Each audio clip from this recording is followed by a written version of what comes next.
British veterans who served in Afghanistan should be proud of what they accomplished, despite the chaos in Kabul, the Armed Forces Minister said last night. James Heappy, a former infantry major who served 2 tours of Afghanistan, acknowledged anger and frustration over the endgame.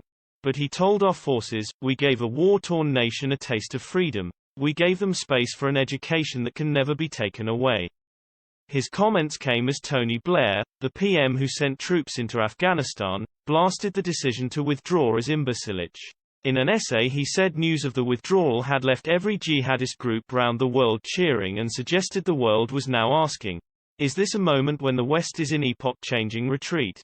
Last night it emerged that Britain had objected in the months following US President Joe Biden's decision to pull out all troops by the 20th anniversary of 9/11.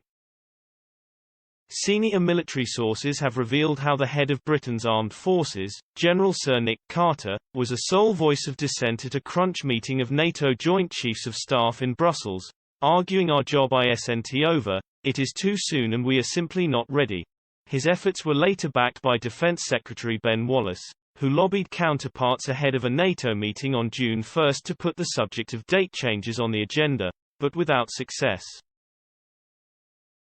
As chaos reigned outside Kabul airport yesterday, with reports of 4 women killed in the crush as they tried to flee, Sir Laurie Bristow, the British ambassador to Afghanistan, was seen briefing UK troops inside. He has relocated to an emergency handling centre at the airport to process the applications of those seeking to leave for the UK. Meanwhile, it emerged that UK Special Forces had taken part in a daring operation to retrieve 150 entitled nationals in the city and bring them home. It followed a heated altercation between British and US commanders at Kabul airport last week, when members of 2 Para were prevented from a mercy mission by American counterparts who warned, "We won't come to rescue you if it hits the fan." Special Forces went instead, in an operation later last week. They are said to have used abandoned vehicles found at the British Embassy to carry out their part of the mission, which took place in the dead of night. The 150 were successfully rescued, but military commanders estimate that as many as 5,000 entitled multinationals are still living in fear across Kabul.